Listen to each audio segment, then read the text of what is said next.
Boas tardes, boas noites. Dando continuidade às nossas leituras e reflexões sobre pensamento, continuaremos a ler do livro Mecanismos da Mediunidade, o capítulo correspondente. É um dos assuntos mais áridos para se tratar em função da técnica. Aliás, o nome do livro é Mecanismos da Mediunidade. Exige um pouco de conhecimento prévio sobre a composição da matéria corpórea, mas André Luiz é muito feliz em fazer essa associação, trazendo analogias que expandem a nossa compreensão. Então, na semana passada, eu vou ler rapidinho ao final dessas palavras, o que André Luiz colocou propriamente, que em resumo, pela terceira ou quarta vez, desculpa a repetição, mas eu acho importante, existe a matéria do mundo corpóreo, essa que a ciência conhece como átomo, próton, nêutrons, elétrons, e existe um correspondente da matéria mental, o átomo da matéria mental, como ele mesmo coloca, que, por analogia, por semelhança, não identidade, por semelhança, também apresenta lá o elétron da matéria mental, o próton, o nêutron e assim sucessivamente. Continuando na analogia dele, no mundo corpóreo, esses átomos, eles servem para a emissão da luz. A luz tem origem através dos deslocamentos desses elétrons da matéria do mundo corpóreo, dando origem às cores que compõem a luz branca, demonstrando que para cada tipo de átomo gera um espectro de luz correspondente. Então, nem todos os átomos geram todas as luzes. Depende do elemento químico em questão. Existe toda uma tabela para demonstrar quais são os átomos que geram determinadas cores. Algumas se sobrepõem, alguns são redundantes, mas a base para nós é o hidrogênio e o hélio, porque esses gases é quem emitem a luz branca. Por quê? Porque eles predominam no Sol, hélio e hidrogênio, e dessas emanações é que se constitui a luz branca que chega até nós. Essa luz que ilumina o nosso planeta é uma luz branca que é a soma das cores vermelho, alaranjado, amarelo, verde, azul e violeta. Essas cores é que servem de palco para a nossa vida. E existe também o átomo da matéria mental, que aí é uma outra física química da qual desconhecemos praticamente tudo, mas que André Luiz trouxe que nessa movimentação dos elétrons dentro da matéria mental é que se produzem os pensamentos. Os pensamentos, eles são obtidos tal qual a luz nessa movimentação dos elétrons no átomo da matéria mental. A fonte é a mente do espírito, ele quem estimula esses átomos para que eles se desloquem e possam gerar os pensamentos. Aqui estamos falando sempre do pensamento gerado pelo espírito. Então ele estimula esses elétrons, ele precisa saber estimular esses elétrons e a encarnação o ensina a tanto. As necessidades do mundo corpóreo é que impõe ao espírito a necessidade de movimentação de elétrons desta matéria para se expressar, para gerar pensamentos que levem a ações, atitudes, soluções de problemas e assim por diante. Portanto, a encarnação ela impõe essa necessidade de aprendermos a movimentar os átomos da matéria do mundo mental. E é isso que ele vai expor claramente aqui nesse texto. Depois nós vamos para o seguinte, que é quanto à recepção desses pensamentos. Por enquanto estamos emitindo. Outra coisa importante, o pensamento ele tem natureza ondulatória. Ele é matéria, mas ele tem natureza ondulatória. Uma onda, como a onda daquela que se provoca num lago, muito semelhante. E quando nós falamos em um pensamento, tal qual se fala de um raio de luz, então vamos voltar lá para o raio de luz. A luz, ela chega em feixes de luz. Se eu pudesse ir separando esses feixes, eu chegaria num raio de luz. Um raio de luz, ele é constituído de inúmeras ondas, né? Sucessões de ondas, não é uma única.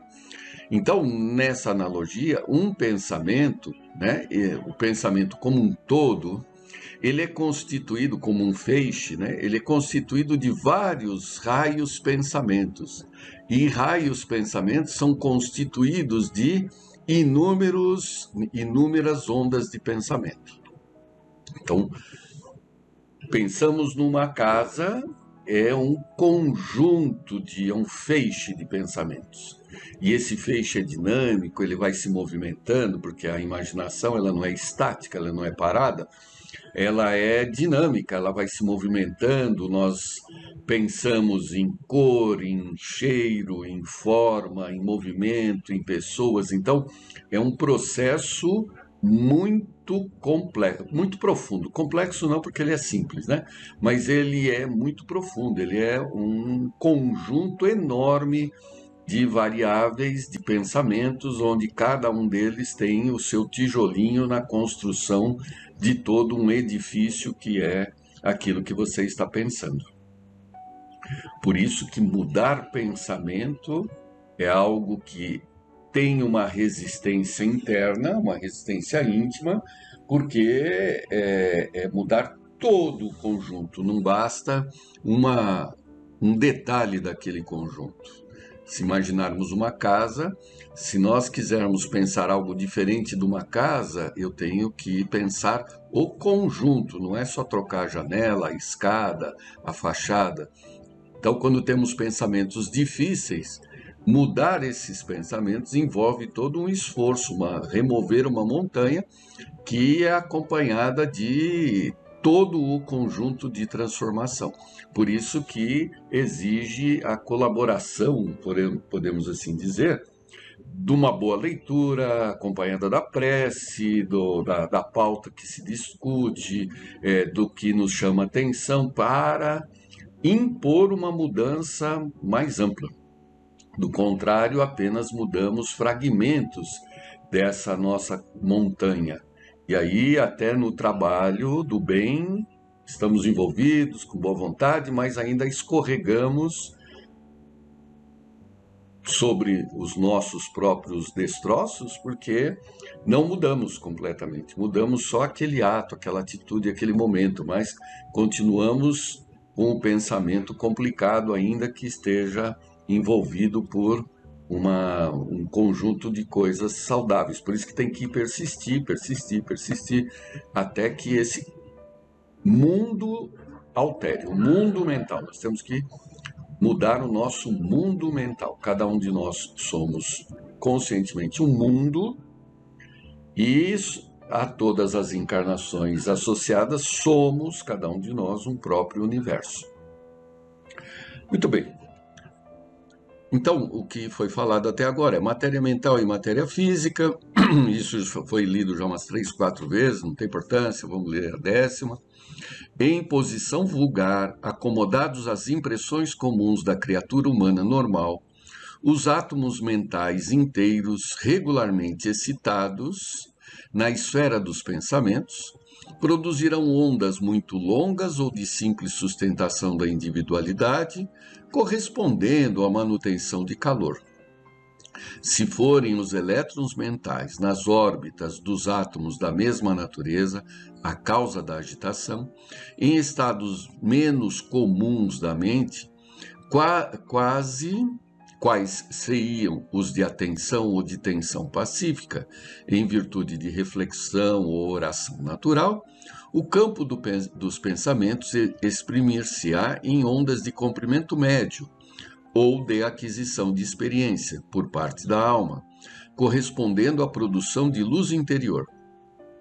E se a excitação nasce dos diminutos núcleos atômicos em situações extraordinárias da mente, quais sejam as emoções profundas, as dores indizíveis, as laboriosas e aturadas concentrações de força mental ou as súplicas aflitivas, o domínio dos pensamentos emitirá raios muito curtos ou de imenso poder transformador do campo espiritual teoricamente semelhante aos que se aproximam dos raios gamas.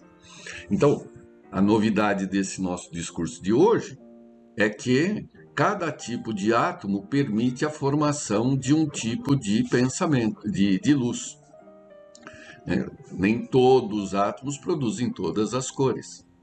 E a novidade foi justamente essa. Lendo agora novamente, a gente está chamando a atenção que dessa matéria do mundo mental existem categorias de átomos e que a excitação dos elétrons dessas categorias de átomos é que adquirem conotação das coisas simples ou das coisas reflexivas ou das coisas mais profundas.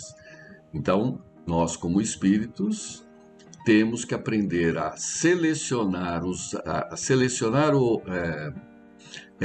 provocar dentre essas três categorias de átomos a excitação dos elétrons para que eles gerem pensamentos distintos, pensamentos cotidianos normais, uma categoria de átomos, uma categoria de elétrons.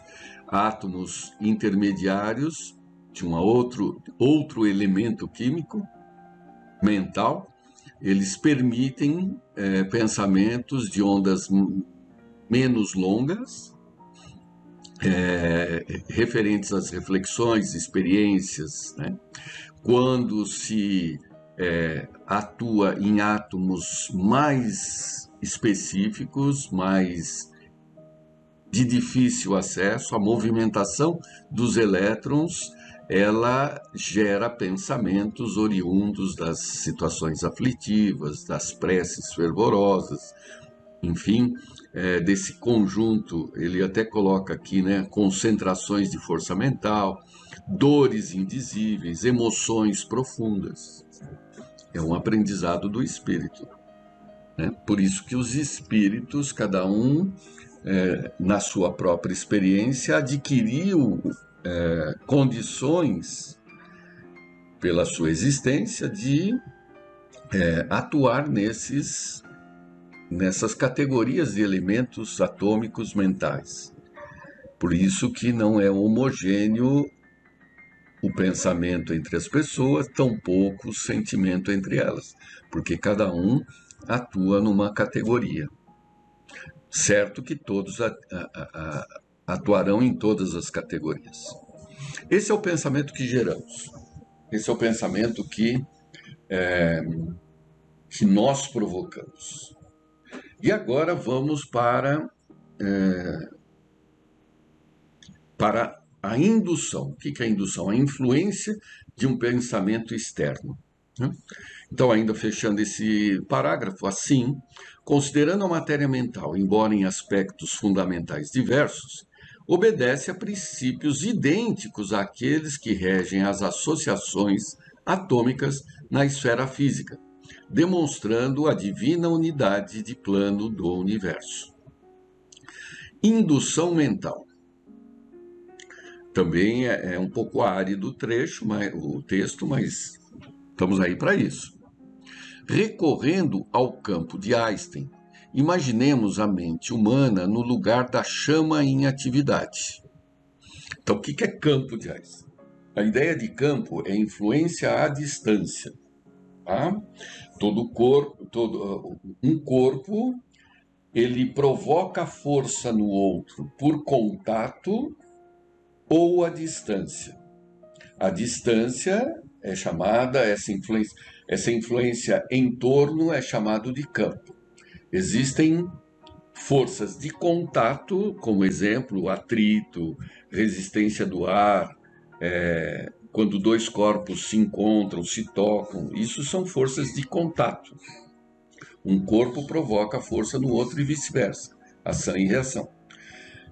Mas há uma influenciação, há algumas características da matéria que provocam esse campo, que se conhece aqui é o campo gravitacional. Todo corpo que tem massa, ele em torno dele provoca uma região de influência chamada campo gravitacional, que se um outro corpo entrar ali, ele é atraído e atrai também. O campo elétrico, que é um corpo, quando detém carga elétrica, em torno dele tem uma região de influência. Caiu ali outra carga elétrica, ela vai ser atraída ou repelida. E tem o campo eletromagnético, ou campo magnético, que é quando uma carga em movimento em torno dela gera um campo eletromagnético, o ímã. Quando um outro corpo de natureza semelhante entra ali, ele é atraído ou repelido. Então, são as influenciações de campo, ok? Então, vamos retomar a frase.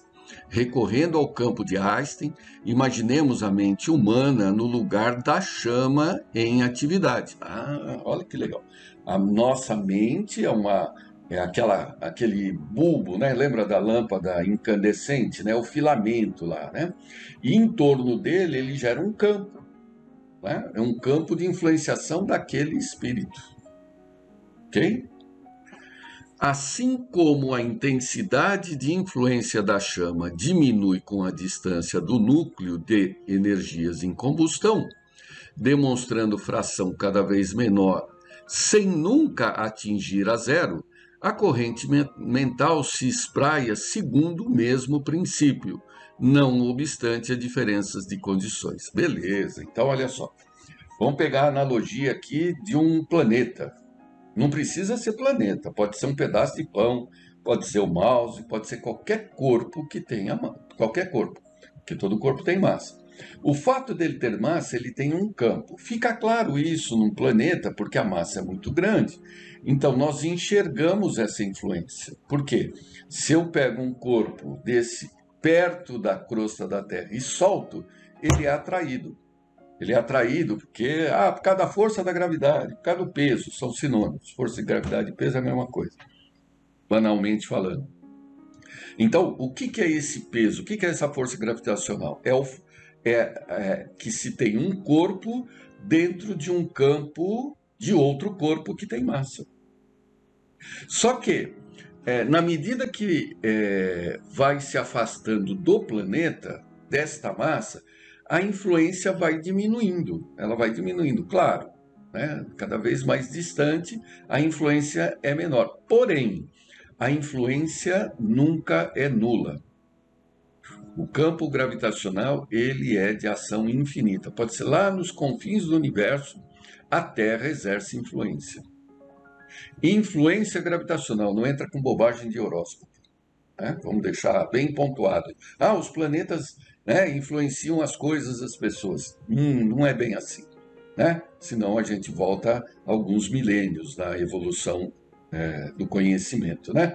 O horóscopo não dá para você admitir que um planeta, né, porque você escolheu que ele se chama Mercúrio, porque sei lá o quê, né, porque ele é vermelho, é de guerra, que você nasceu naquela onde ele está mais próximo e você vai ser uma pessoa com aquelas características. Bobagem. Né? Isso a gente ouve muito no meio espírita, inclusive. Né? Médiuns espíritas falando de horóscopo, gente. Né? Vamos andar. Então, mas voltemos à Terra. Então, a Terra, como qualquer outro planeta, ele tem a influência gravitacional ao infinito, nunca é nula. Assim como um espírito, ele tem um campo da sua matéria mental, ele tem um campo, uma influência que vai ao infinito. Isso dá para chegar a essa conclusão num outro caminho, né? Nós já fizemos esse raciocínio, faremos depois também para retomar, de sorte que todos os espíritos estão, de alguma forma, interligados. Porque se a influência de um espírito ela nunca é nula, e ela se expande até os limites do universo, então todos nós nos influenciamos mutuamente num processo universal de evolução. Compromisso social não se restringe à sua casa, ao seu bairro, sua cidade, seu país, seu planeta nesta data. Não é comprometimento, a interligação ela é mais extensa. Interessante, porque a obra de Deus, na obra de Deus não há privilegiados. Não há privilegiados. Vamos continuar. Essa corrente de partículas mentais, nossa, já estourou o tempo. Essa corrente de partículas mentais exterioriza-se de cada espírito com qualidade de indução mental, influenciação mental. Tanto maior quanto mais amplos se lhe evidencia as faculdades de concentração e o teor de persistência no rumo dos objetivos que demande. Então, esta potência interna, essa influenciação, ela é tanto maior quanto mais o espírito é determinado através da sua vontade. Voltando que vontade é fruto da razão. A razão é a interpretação da obra de Deus naquela porção de causas e efeitos. Então, ninguém tem razão. Nós temos leituras da razão divina que são pedaços das relações de causa e efeito que conseguimos entender. Já estourou o nosso horário. Semana que vem retomamos o tema. Prazer em revê-los e até mais.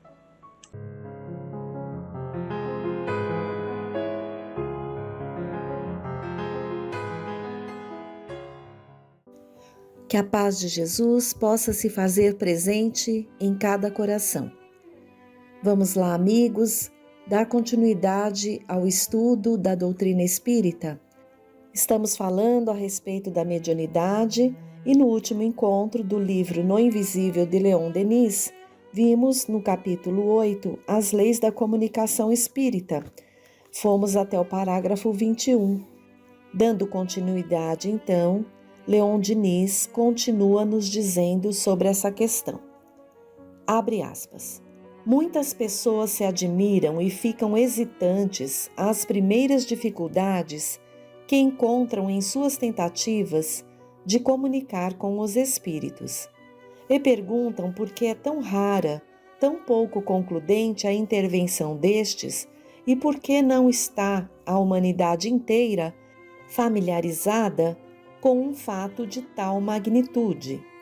Outras, prosseguindo as investigações, obtêm provas satisfatórias e tornam-se adeptas convictas. Entretanto, objetam ainda que os seres amados que têm no espaço, parentes e amigos falecidos, apesar de seus veementes desejos e reiteradas solicitações, nunca lhe deram o menor testemunho de sua presença, e esse insucesso lhes deixa uns restos de dúvida, de desagradável incerteza. Era esse o sentimento que o próprio Senhor Flammarion exprimia numa publicação recente. Ora, todo experimentador esclarecido facilmente a si mesmo explicará a razão de tais malogros. Vosso desejo de comunicar com determinado espírito e igual desejo da parte deste não bastam só por si. É preciso que ainda outras condições se reúnam, determinadas pela lei das vibrações. Vosso amigo invisível escuta os chamados que lhe dirigis e procura responder-vos. Sabe que, para comunicar convosco, é preciso que o vosso cérebro físico e o cérebro fluídico dele vibrem em uníssono. Aí surge uma primeira dificuldade. Seu pensamento irradia com demasiada velocidade para que o possa perceber. Será, pois, o seu primeiro cuidado imprimir às suas vibrações um movimento mais lento. Para isso, um estudo mais ou menos prolongado se tornará preciso, variando as probabilidades de êxito conforme as aptidões e experiências do operador. Se falha a tentativa, toda a comunicação direta se torna impossível e ele terá que confiar a um espírito mais poderoso ou mais hábil a transmissão de seus ditados. É o que frequentemente acontece nas manifestações. Supondes receber o pensamento direto de vosso amigo, e, entretanto, ele não vos chega senão graças ao auxílio de um intermediário espiritual. Daí, certas inexatidões ou obscuridades atribuíveis ao transmissor que vos deixam perplexo, ao passo que a comunicação, em seu conjunto, apresenta todos os caracteres de autenticidade. Na hipótese de que vosso amigo do outro mundo disponha dos poderes necessários, ser-lhe-á preciso procurar um médium cujo cérebro, por seus movimentos vibratórios, seja suscetível de se harmonizar com o seu. Há, porém, tão grande variedade entre os cérebros como entre as vozes ou as fisionomias. Identidade absoluta não existe. O espírito será forçado a contentar-se com o instrumento menos impróprio ao resultado que se propõe. Achado esse instrumento, aplicar-se-á a lhe desenvolver as qualidades receptivas. Poderá conseguir o desejado êxito em pouco tempo. Algumas vezes, porém, serão necessários meses, anos, para conduzir o médium ao requerido grau de sensitividade. Ou bem podeis ser vós mesmos esse médium, esse sensitivo. Se tendes consciência de vossas faculdades, se vos prestais à ação do Espírito, alcançareis de certo o fim que ele atingir. Para isso se requerem ao mesmo tempo paciência, perseverança, continuidade, regularidade de esforços. Possuireis acaso essas qualidades?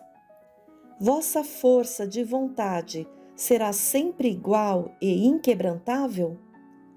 Se procedeis de modo incoerente, hoje com ardor, amanhã tíbio, de tal jeito que as vibrações do vosso cérebro variem em consideráveis proporções, não tereis de vos admirar da diferença e mesmo da nulidade dos resultados. Fecha aspas. Leon Denis nos deixa claro que não é tão fácil assim conseguir a sintonia do espírito que quer se comunicar com o médium que há de comunicar a sua mensagem. Então, além da boa vontade, é necessário que vibrem em uníssono o cérebro físico com o cérebro fluídico. E necessário é essa questão da paciência, da perseverança, da continuidade, da regularidade de esforços. Então, precisamos estudar, conhecer a nós mesmos. Essa questão da mediunidade é uma questão que, ao longo do progresso do ser, mais sensibilidade ele vai tendo e condições de captar o plano espiritual por sua própria natureza, pois que é um espírito. Então, nós, nas nossas situações de encarnado, num mundo de expiações e provas, muito apegados à matéria ainda, muito aquém dos ensinamentos do Cristo, superiores que nos elevam, estamos dando passos ainda lentos para esse caminho, vamos tendo algumas dificuldades no intercâmbio com a espiritualidade, principalmente com a espiritualidade superior, porque nós nos sintonizamos muito mais com os cérebros, né, fluídicos de espíritos da mesma condição que nós, que não tem também todo o conhecimento, que não tem toda a condição. Por isso, cabe a cada um de nós, em ambos os planos, nos esforçarmos para a melhora íntima, para o conhecimento de nós mesmos, para o estudo paciente e perseverante de todos esses fenômenos. E aí, aos pouquinhos, vamos galgando passos nessa escala evolutiva e sendo espíritos mais lúcidos, não só quando estivermos encarnados, enfrentando as nossas expiações, nossas provas, como também desencarnados ou parcialmente desligados do corpo físico. Haveremos de aproveitar cada vez mais se buscarmos esse processo de nos conhecer, de estudar e, acima de tudo, de nos evangelizar, para que tenhamos ali o concurso de espíritos superiores simpáticos, pois estão vendo ali o nosso esforço. Vamos ver também do livro Médiuns e Mediunidade. Ele é psicografado pelo Divaldo, pelo espírito Viana de Carvalho. Temos no capítulo 8 o item Fenômenos Mediúnicos. E esse espírito Viana de Carvalho nos diz, abre aspas, a mediunidade é conquista espiritual do homem. No seu processo evolutivo, a manifestar-se através da organização física, e não apenas na área da vida objetiva, porquanto no mundo transcendente alcança elevadas expressões de atividade nobilitante. O corpo somático serve-lhe de equipamento, a fim de facultar aos desencarnados o intercâmbio com os homens. No entanto, além dos círculos terrenos, homens e espíritos, os primeiros, parcialmente liberados da matéria, e os segundos, livres, dão curso ao ministério das comunicações entre eles, assim como com outras entidades de esferas menos ou mais elevadas em nome do amor. O apóstolo Paulo, em sua segunda carta aos Coríntios, capítulo 4, versículo 7, afirma que, abre aspas, temos esse tesouro em vaso de barro, para que a excelência do poder seja de Deus e não nosso. Fecha aspas. Exaltando a responsabilidade e a renúncia do médium na tarefa que lhe diz respeito. A mediunidade funciona como um refletor das imagens da vida espiritual. Quanto melhores as condições do aparelho, tanto mais fiéis as impressões transmitidas. O oposto igualmente ocorre, proporcionando distorções e incorreções correspondentes. A fonte emissora projeta as vibrações com limpidez que o médium capta e, conforme as suas capacidades moral, cultural e emocional, traduz.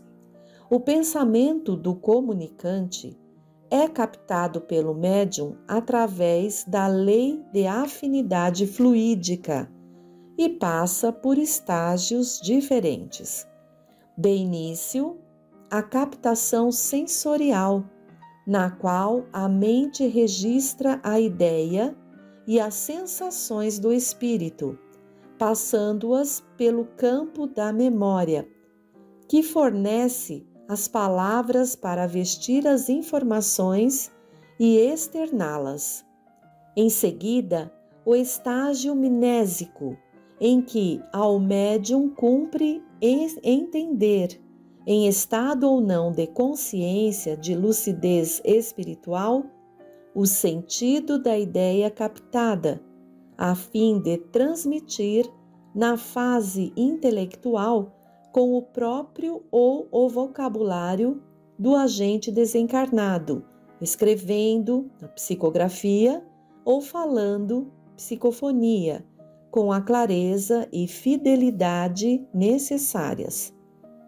Trata-se, dessa forma, de um fenômeno que ocorre na área neuropsíquica, assim simplificado para dar ideia de uma ação dinâmica e móvel, sujeita a variações diversas por parte do comunicante, do médium e das vibrações do meio ambiente, que exercem papel preponderante no intercurso mediúnico. A harmonia de pensamentos e vibrações faz-se indispensável para a fidelidade das comunicações espirituais. Estamos diante de equipamentos delicados que sofrem alterações sutis com efeitos imprevisíveis.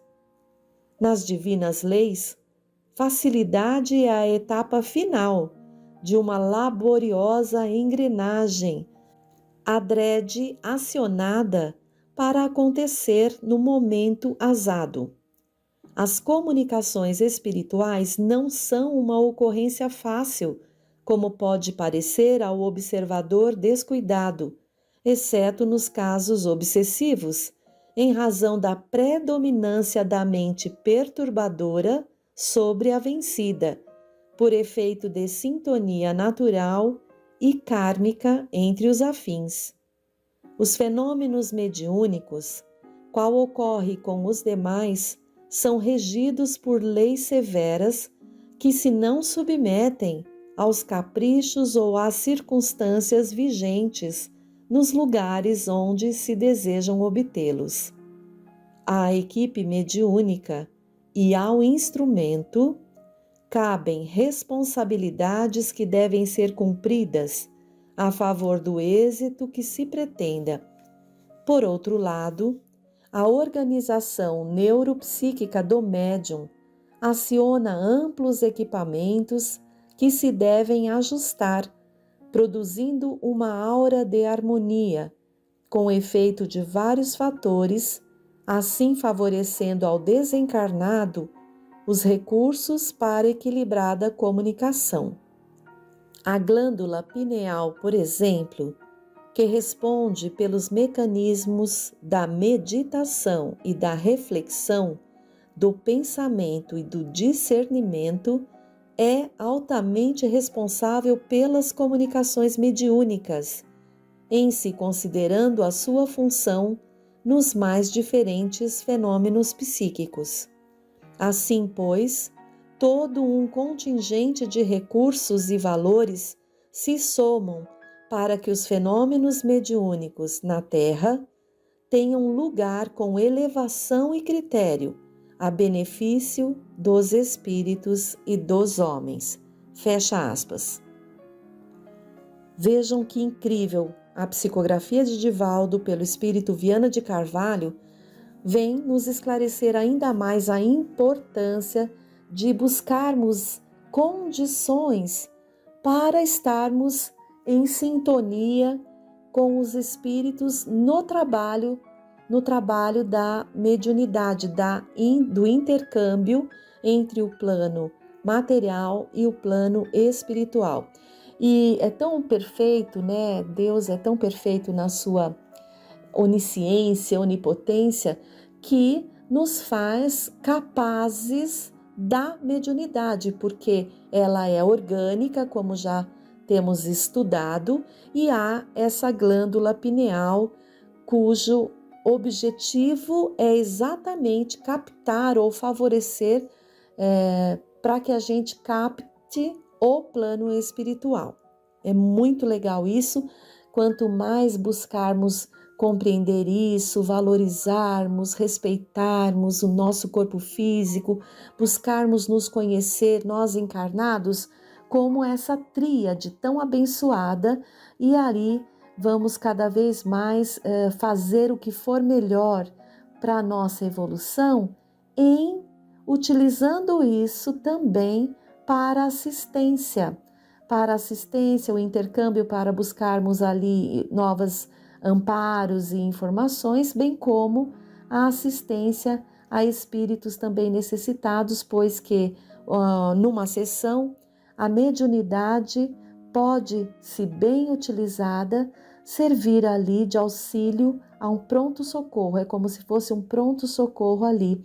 E se nós estivermos sintonizados, buscando fazer o melhor, os espíritos superiores vão estar buscando suprir essas nossas dificuldades, como no texto de Leon Denis, que nos explica que muitas vezes é necessário que venha um instrutor com uma condição melhor de manipular, de nos auxiliar em determinadas comunicações. Isso é muito bonito, de podermos estar abrindo, expandindo um pouco a nossa condição de mente, de entendimento, como filhos de Deus, capazes de muito mais do que cinco sentidos no corpo físico, mesmo nesse corpo físico ainda tão materializado, já temos nesses instantes no planeta essa condição de melhorar a nossa captação do plano de onde nós mesmos viemos, né? Que é muito natural para nós.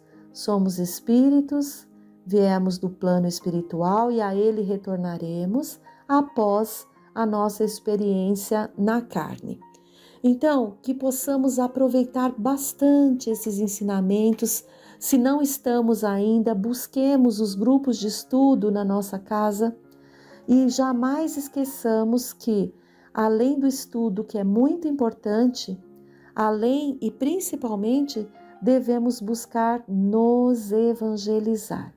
O Evangelho, então, como livro de cabeceira, para que dia a dia possamos ler um pouquinho e buscarmos lembrar da leitura nas situações que nos ocorrem no dia a dia. Se ficarmos atentos e lúcidos, vamos ver que a leitura que fazemos no Evangelho, ela ocorre durante o dia ou durante a semana, algo que nos refira a isso, pois que estamos sempre muito bem amparados, primeiro por Deus acima de tudo, depois pelo Espírito protetor que Ele colocou ao nosso lado para nos inspirar nesta nossa trajetória, nesse tempo no planeta Terra. Então, que Jesus esteja junto ao coração de cada um de nós e até o próximo encontro.